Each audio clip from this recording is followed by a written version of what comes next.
Memasuki hari ke-1035 Perang Rusia dan Ukraina, tampaknya ketegangan antara kedua negara semakin panas dan meningkat pada level tertinggi sejak perang dimulai pada 24 Februari 2022. Pasalnya saat ini, Korea Utara dikabarkan sedang bersiap untuk mengirim pasukan tambahan dan peralatan militer ke Rusia untuk berperang dengan Ukraina di garis depan bersama pasukan Rusia.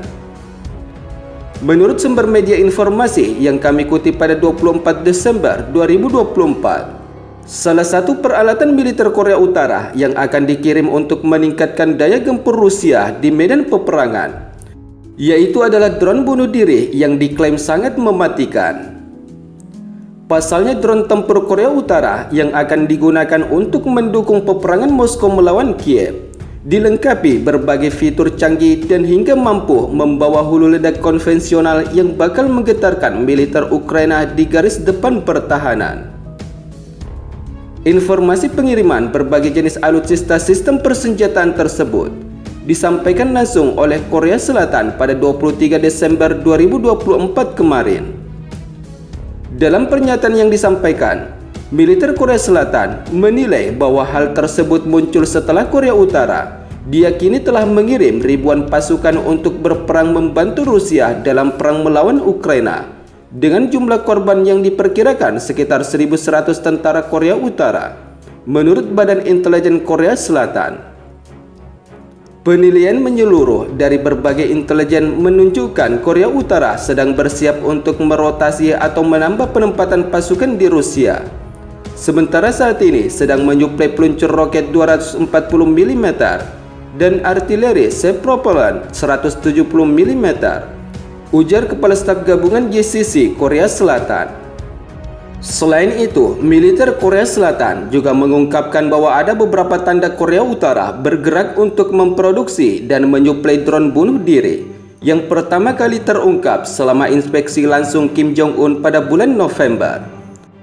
Dengan mengaitkan langkah Korea Utara untuk mendapatkan pengalaman perang praktis dan memodernisasi sistem persenjataan konvensionalnya yang menjadi kekuatan tambahan bagi militer Moskow di garis depan pertempuran Ukraina dengan Rusia. Sementara menurut media Korea Utara yang kami kutip pada 24 Desember, melaporkan bahwa Kim Jong-un mengamati langsung uji coba berbagai jenis drone serang bunuh diri yang menyuruhkan produksi senjata skala penuh yang sangat dibutuhkan dalam peperangan modern. Sementara itu, GCC Korea Selatan mengatakan bahwa tidak ada tanda provokasi spesifik yang terdeteksi dari Korea Utara, di mana Pyongyang disebut tengah fokus pada perluasan kerjasama militer dengan Rusia dan mengelola lingkungan domestik secara stabil menjelang pertemuan pleno partainya pada akhir tahun. Kendati demikian, militer Korea Selatan menyampaikan bahwa tidak menutup kemungkinan Korea Utara dapat melakukan provokasi militer mendadak yang diperkirakan terjadi sekitar acara politik besar tersebut, seperti peluncuran rudal balistik hipersonik jarak menengah yang dilengkapi dengan hulu ledak nuklir. Selain itu, GCC Korea Selatan memproyeksikan jika Korea Utara akan melanjutkan provokasi zona abu-abu pada tahun depan, seperti peluncuran balon pembawa sampah dan melakukan serangan gangguan GPS. Karena Korea Utara berkonsentrasi mendukung Rusia tahun depan, kemungkinan besar mereka akan merasa terbebani oleh kemungkinan menyebabkan ketegangan atau konflik militer yang bisa mengarah pada terbentuknya front perang baru, sebagaimana pernyataan GCC Korea Selatan. Sementara di sisi lain, berdasarkan kutipan media informasi militer terkait yang kami kutip pada 24 Desember 2024, ternyata untuk mendukung pertempuran yang tengah berlangsung antara Rusia dengan Ukraina, Korea Utara tidak hanya mengirim drone tempur dan artileri, sebab Pyongyang disebut jika telah mengirim ribuan rudal ke Rusia untuk membantu penyerangan melawan Ukraina yang juga didukung alutsista buatan Barat.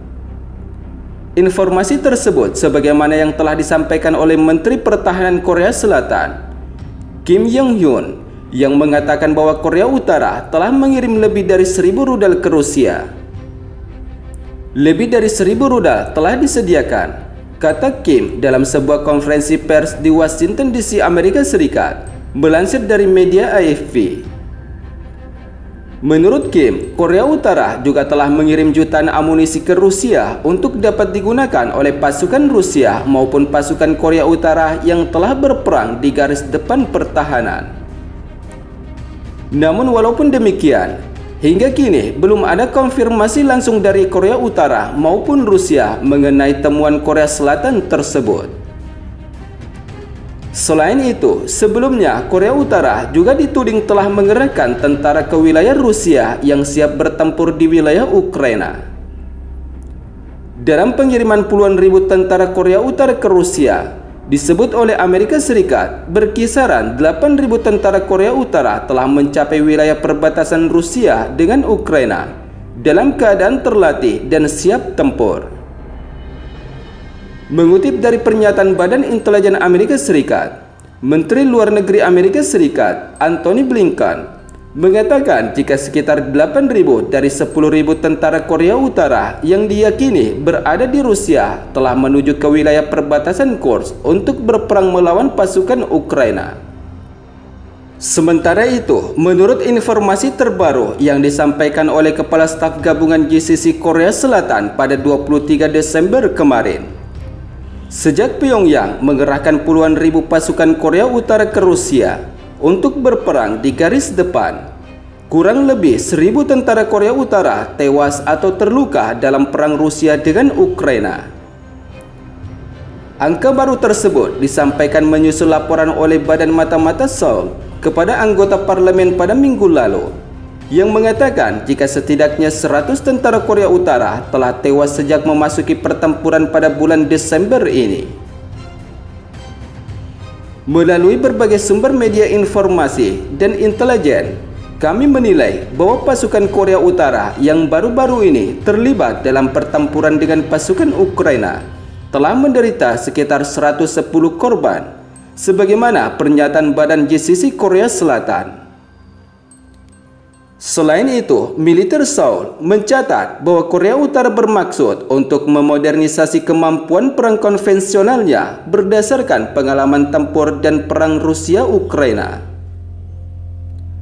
Temuan terbaru ini sejalan dengan laporan Badan Intelijen Nasional yang memberitahu anggota parlemen bahwa Rusia mungkin menawarkan manfaat timbal balik atas kontribusi militer Korea Utara, termasuk memodernisasi persenjataan konvensional Korea Utara. Selain itu, Aviation Week juga melaporkan pada pekan lalu bahwa perwira tinggi Amerika Serikat di Pasifik mengatakan bahwa Rusia telah mencapai kesepakatan dengan Korea Utara untuk mengirim pesawat jet tempur MiG-29 dan pesawat jet tempur Sukhoi Su-27 ke Pyongyang. Adapun transfer pesawat jet tempur Rusia tersebut akan dilakukan sebagai imbalan bagi Korea Utara karena telah mengerahkan tentaranya untuk membantu invasi Moskow ke Ukraina beberapa waktu lalu.